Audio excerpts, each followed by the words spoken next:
오늘 여러분 가운데 힘들고 어려운 일 만난 분들이 계시다면 주님께서 해결해 주시기를 간절히 원합니다. 몸에 질병이 있는 분들은 주님께서 치료해 주시기를 원하고, 기회를 간절히 사모하는 자에게는 기회의 문이 열릴 수 있기를 간절히 축복합니다. 마음 가운데 무너진 상처가 있는 분들이 혹시 계시다면 주님께서 위로해 주시고 세워주시기를 간절히 원합니다. 여마나 우리 후보께서 오셨는데 박수로 우리 격려해 주시겠습니다.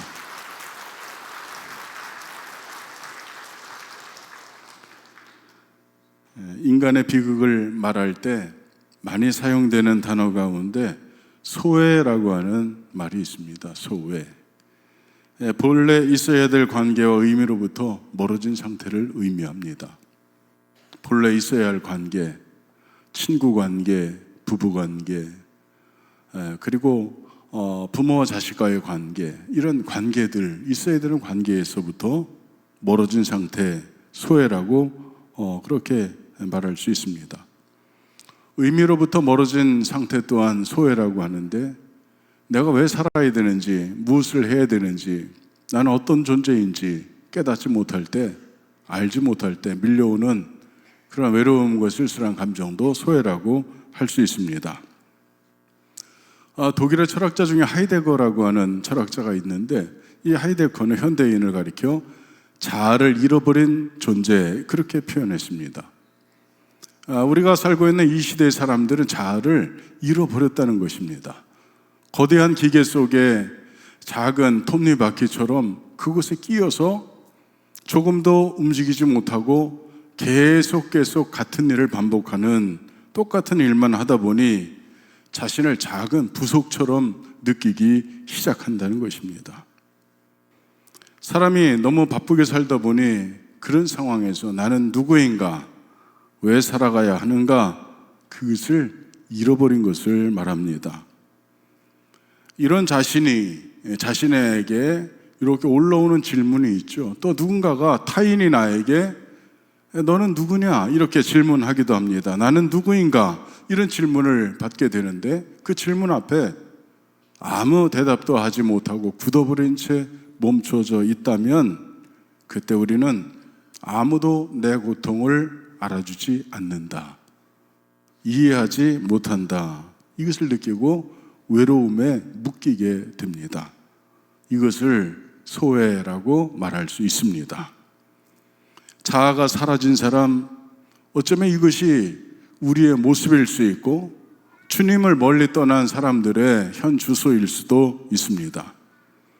그렇다면 하나님의 말씀인 성경은 소외를 어떻게 설명하고 있는가입니다. 성경은 인간의 가장 근본적인 소외를 하나님으로부터의 분리라고 그렇게 규정하고 있습니다. 소외를 하나님으로부터의 분리, 즉 하나님과 멀어진 상태를 이야기하고 있는 것입니다. 우리가 하나님으로부터 멀리 떠나면 은혜도 없고 도우심도 없고 위로도 없고 사랑도 없습니다. 생명의 근원이시기 때문에 그분으로부터 떨어져 나아가면 생명 자체가 없는 것입니다. 축복의 근원이시기 때문에 그분과 멀어지면 우리들의 삶 속에는 축복이 없습니다. 모든 의미의 근원이시기 때문에 그분을 떠나게 되면 우리 안에서는 의미를 도무지 찾을 수가 없는 것입니다. 이렇게 인간이 하나님을 떠날 때에, 그때 우리에게 다가오는 것은 자기 자신이 깨지는 것입니다. 내가 나 자신도 누구인지 모르는 것입니다. 타인과의 관계도 깨지게 됩니다. 아담은 하와에게 이는 내 뼈 중에 뼈요 살 중에 살이라, 남자에게서 취하였은즉 여자라 하리라, 이렇게 기뻐했던 대상이 저 여자 때문에 이렇게 깨어지는 것입니다. 자연과의 관계도 깨지게 됩니다. 그렇게 믿음직스러웠던 땅, 무엇만 뿌리기만 해도 저절로 풍성한 열매와 아름다운 그런 것들, 소산과 수출로 풍성했던 자연이 이제는 가시덤불과 엉겅퀴를 내기 시작했습니다.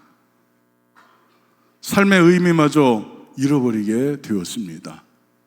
유한한 생명이 되고 나니 지금 누리는 것이 아무런 소용이 없는 것입니다. 이제 내가 죽고 나면 그 많은 재물, 지금까지 어떤 명성, 가지고 있는 권력 아무것도 아닙니다. 그러니 하나님을 떠난 이후 인간의 삶의 의미마저 잃어버리게 된 것입니다. 수학적 관점에서 인생론은 이렇게 얘기한다고 합니다. 인생이란 덧셈과 뺄셈, 나눗셈과 곱셈을 이렇게 계속 만나게 되고 뒤섞여진 상태, 그것이 인생이라는 것입니다. 더하기를 만나서 요즘 괜찮아, 요즘 그래도 재미가 있어, 이런 때도 있고, 빼기를 만나서 조금 손해봤어, 요즘 힘들어, 이렇게 말할 수도 있습니다. 때로는 곱셈을 만나서 야, 대박났다, 이보다 더 좋을 수가 없어, 이렇게 기뻐 팔짝팔짝 뛸 때도 있는가 하면, 나눗셈을 만나서 내가 이제 어떻게 시작해야 될지 모르겠어, 재기할 수 있을까 의문이 들어, 이렇게 완전히 주저앉는 그런 때를 만나기도 합니다. 그러나 여러분, 가장 중요한 것은 무엇입니까? 맨 마지막에 0이 곱하기를 기다리고 있다는 것입니다. 앞에 있는 계산이 아무리 복잡해도 0이 곱하기를 만난 순간, 맨 마지막에 이른 순간 아무것도 아닌 것이 되어버리는 것이 인생이라고, 그렇게 수학적 인생론은 우리에게 그것을 말하고 있습니다. 여러분, 지금 어디쯤 가고 있습니까? 여러분의 인생 복잡하지 않습니까? 그러나 인생의 결론은 0이 곱하기를 기다리는 것처럼 우리들의 인생은, 하나님을 떠난 인생은, 하나님 밖에 있는 인생은 언제나 무의미와 허무 속에 잡힐 수밖에 없습니다.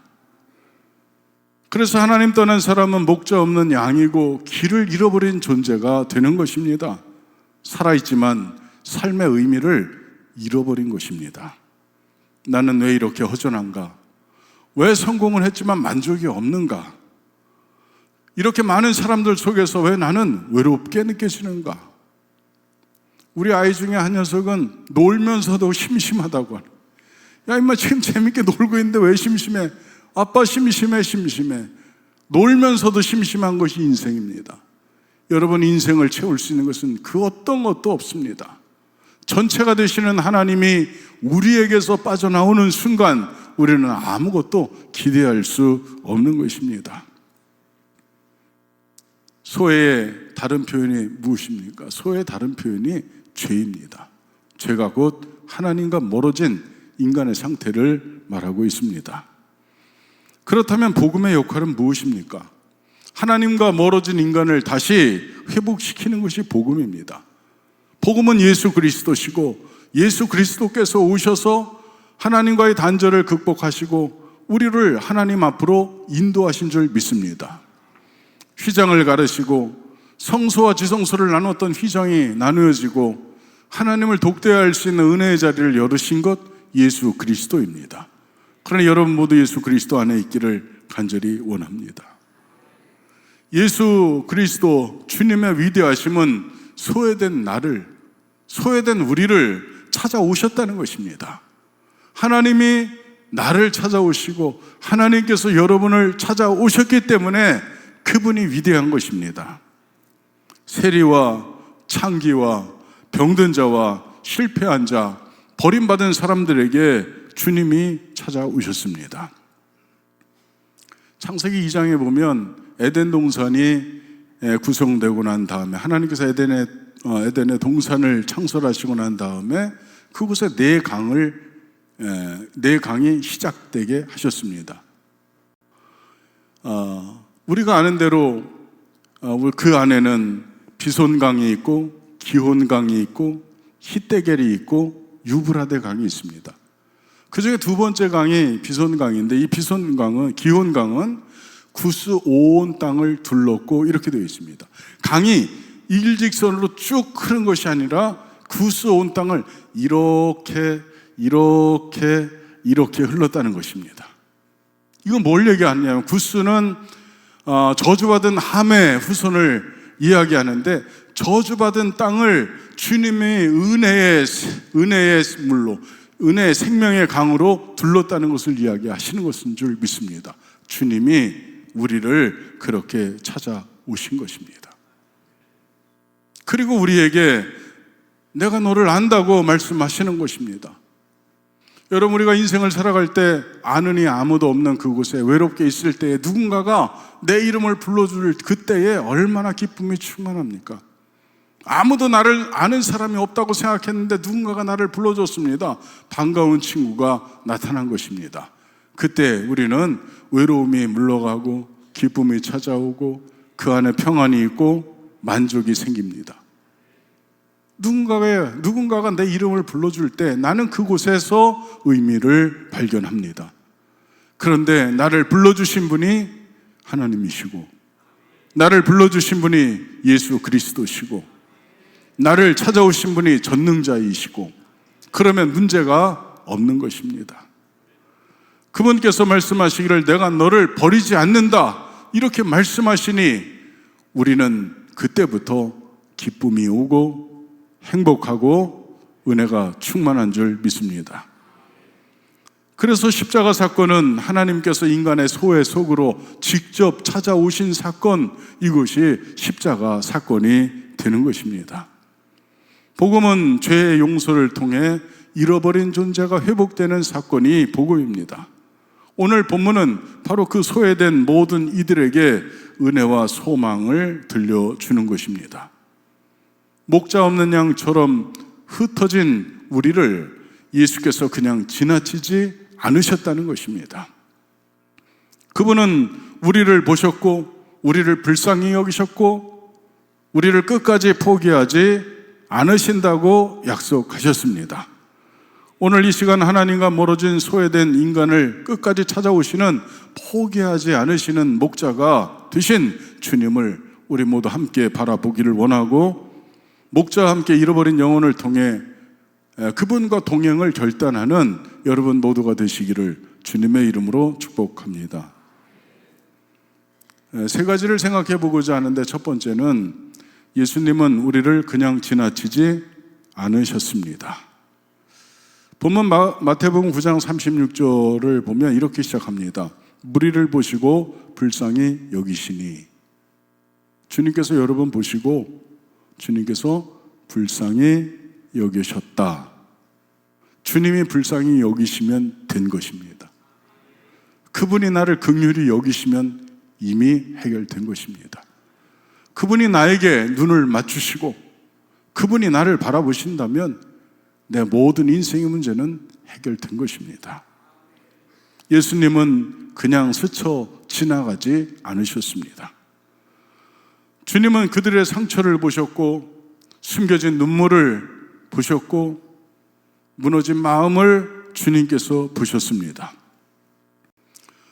사랑하는 성도 여러분, 상처라든지 보이지 않는 눈물이라든지 숨겨져 있는 고통, 이것은 지나가는 사람에게는 절대 보이지 않는 것입니다. 같은 자리에 앉아보고 같은 음식을 먹어보고 마음을 나눌 수 있는 대화를 행할 때, 대화가 있을 때, 그때 비로소 보이는 것들입니다. 주님께서 수가성 우물가의 여인과 함께 앉아주셨습니다. 아무도 상종하지 않는 사람, 그런 사람, 그 사람에게 주님께서 곁을 주시고 함께 앉아주셨습니다. 그것이 우리 아닙니까? 주님이 내 옆에 앉아주셨습니다. 지금 여러분 옆에는 주님께서 앉아 계십니다. 주님의 손을 붙잡아 보시기 바랍니다. 따뜻할 것이고 여러분을 놓지 않을 것이고 여러분에게 은혜로 축복으로 함께 해주실 줄 믿습니다. 나사로와 마르다와 마리아의 집에 함께 유하시는 주님이셨습니다. 좋은 집도 많고 평안한 그런 쉼터도 많이 있었을 텐데 주님은 이 남루한 집, 가난한 삼남매의 집을 늘 찾아가셨습니다. 예루살렘으로 올라가실 때면 꼭 이 마르다, 마리아, 나사로 이 삼남매의 집을 언제나 찾아가셔서 그곳에 함께 유해 주신 주님이셨습니다. 주님께서 여러분과 함께 계실 줄 믿습니다. 죄의 현장에서 잡힌 여자를 변론해 주시고 보호하기 위해서 곁을 지켜주시는 주님이셨습니다. 살기 등등한 사람들, 손마다 돌을 하나씩 들고 있는 그들 앞에 떨고 있는 그 현장범 옆에서 주님은 그를 지키기 위해 그곳을 떠나지 않으셨습니다. 배신한 제자들을 위해서 떡과 물고기를 숯불에 구워 조반을 먹이시는 주님을 우리는 성경에서 만날 수 있습니다. 삭개오의 집에서 죄인과 함께 한다는 비난에 아랑곳하지 않으시고 그곳에 함께 계시는 주님을 우리는 성경에서 보았습니다. 이것이 목자의 마음입니다. 그리고 이 마음이 우리에게도 있어야 하겠습니다. 우리에게도 이 마음이 있어야 합니다. 조지 휘필드는 존 웨슬리 목사님과 함께 18세기 영국을 구원한 순회 전도자였습니다. 조지 휘필드는 아주 명설교가로 유명한 사람인데 이 휘필드가 한 번은 탄광촌에 가서 복음을 전했습니다. 당시 광부들은 사회에서 버림받은 사람들이었습니다. 우리가 광부들을 볼 때 뭐라고 얘기합니까? 막장인생 이렇게 얘기합니다. 저도 12년 동안 영월에서 목회를 했었는데 그 영월이 탄광촌이 있었던 지역이기 때문에 성도님들 중에서, 교인들 중에서 광부 출신이 몇 분 계셨습니다. 그분들이 이렇게 얘기합니다. 그냥 다 광부가 아니고 그 안에는 채탄부가 있습니다. 채탄부. 석탄을 캐고 그 앞에서 석탄 캐는 채탄부가 있고, 그리고 이 채탄부를 지원하는 굴진부가 있습니다. 굴진부는 굴을 뚫고 나가는 사람들을 이야기합니다. 그리고 선산부가 있는데 선산부는 이렇게 돌멩이하고 석탄하고 이렇게 구분하는 그런 일을 하는 분들이 선산부입니다. 갱목을 바치는 사람들도 있고, 그리고 운반하는 운반부, 이런 여러 부분이 있는데 특히 이 채탄부와 굴진부는 죽음 앞에 있는 사람들입니다. 간혹 가다가 지하 수맥을 건넨다든지 가스층을 잘못 건들게 되면 거기에 위험천만한 일들이 일어나고 굴이 무너지기도 하고, 그래서 죽는 사람들도 종종 나오는 아주 거친 곳입니다. 그런 곳에 들어갔다 나오게 되니까 야, 인생 뭐 있어? 저녁에 모여서 뭐 마십니까? 콜라 마십니까? 여러분들은 안 드시니까 모르시는데 그곳에 들어갔다 나오면 이 사람들이 그렇게 술을 많이 드신다고 합니다. 술 먹고, 그리고 말이 거칠고, 그리고 말이 거칠어지니까 서로 싸움이 나고, 그리고 그렇게 살다 보니까 가난과 늘 짝하고 지내게 됩니다. 그들은 막장 인생인 광부들은 가난했고 거칠었고 술과 폭력 가운데 살았던 그런 사람들입니다. 이런 사람들을 당시 영국 국교에서는 이 사람들을 외면했습니다.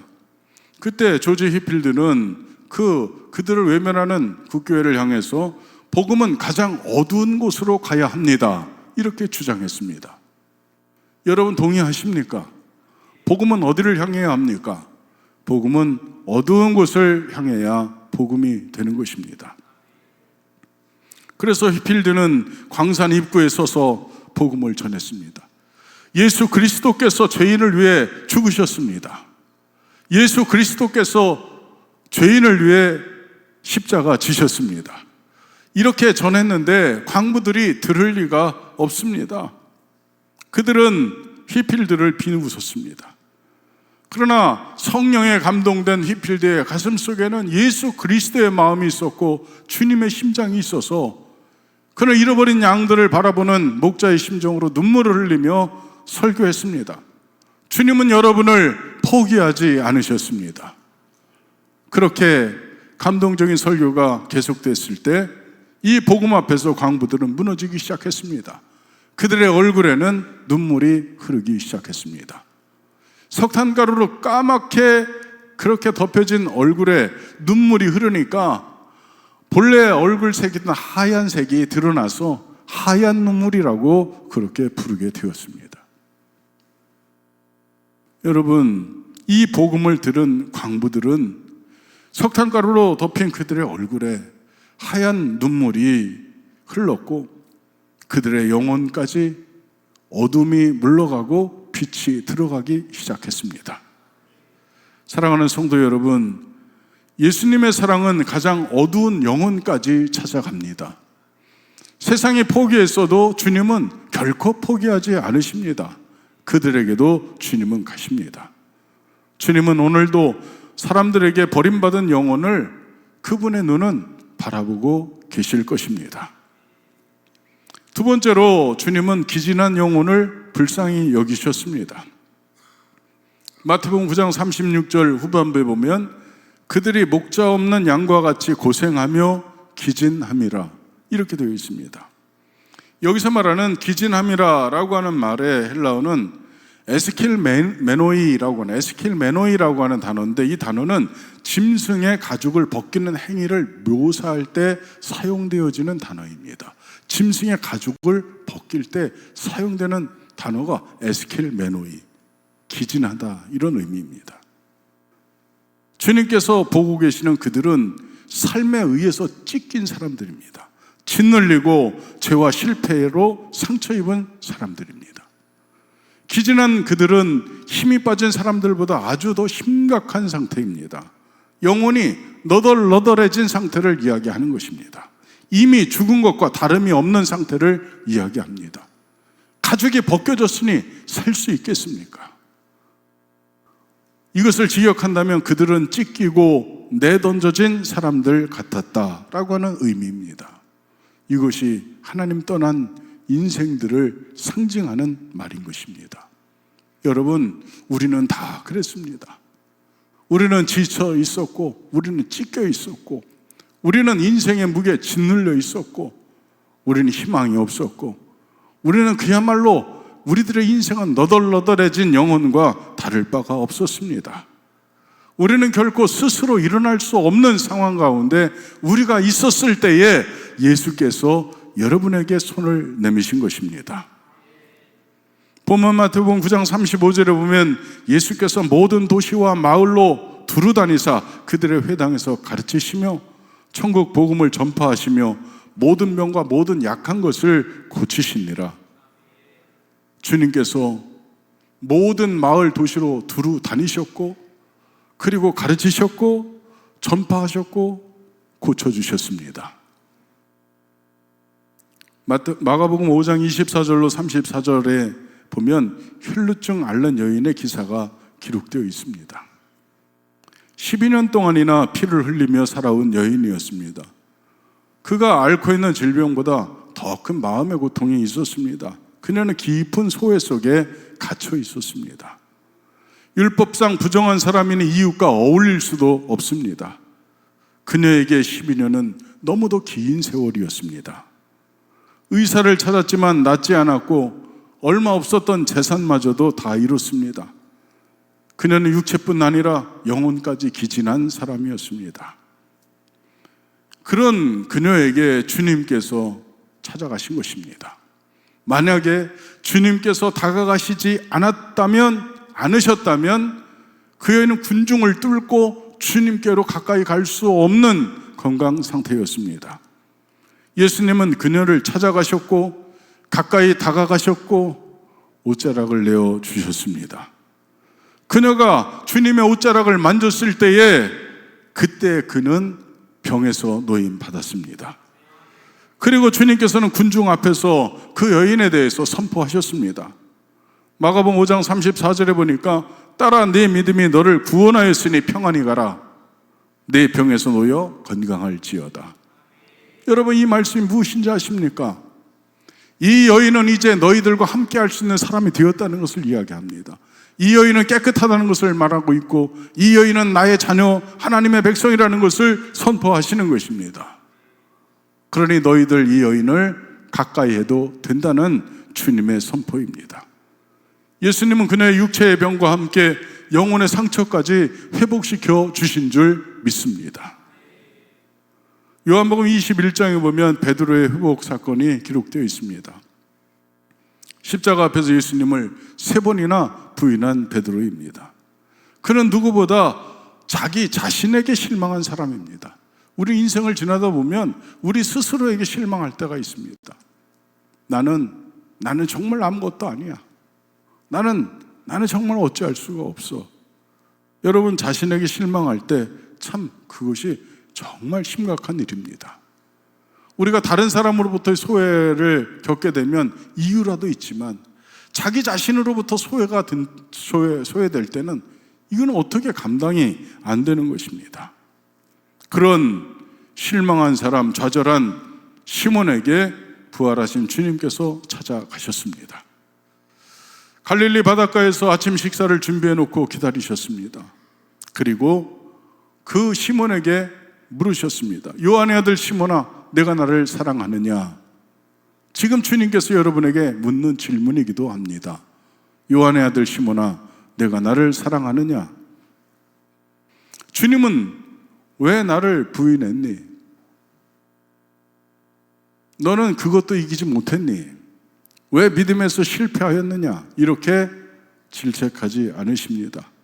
주님은 베드로의 실패보다 그가 가지고 있는 마음의 상처, 무너진 상황, 그가 하고 있는 후회, 이런 것을 보고 계셨습니다. 주님은 상처를 들추시는 분이 아니고 여러분의 상처를 싸매고 치유해 주시는 분인 줄 믿습니다. 우리도 예수님처럼 해야 되겠습니다. 이번 헤븐 페스티벌은 기진한 이웃의 마음을 돌아보는 기간을 삼을 수 있기를 주님의 이름으로 부탁드립니다. 세 번째로, 포기하지 않으시는 목자는 잃은 양을 찾으십니다. 양이라고 하는 짐승은 본래 혼자 살아갈 수 없는 존재임을 우리가 설교를 통해서 많이 들었습니다. 눈이 어두우니 귀를 쉽게 잃어버립니다. 다리가 튼튼하지 못하니 빨리 달리지 못하고 위험 속에 빠집니다. 그래서 지켜줄 목자가 반드시 필요한 것입니다. 여러분에게는 목자가 필요합니다. 우리들 인생에는 목자 대신 주님이 필요한 것입니다.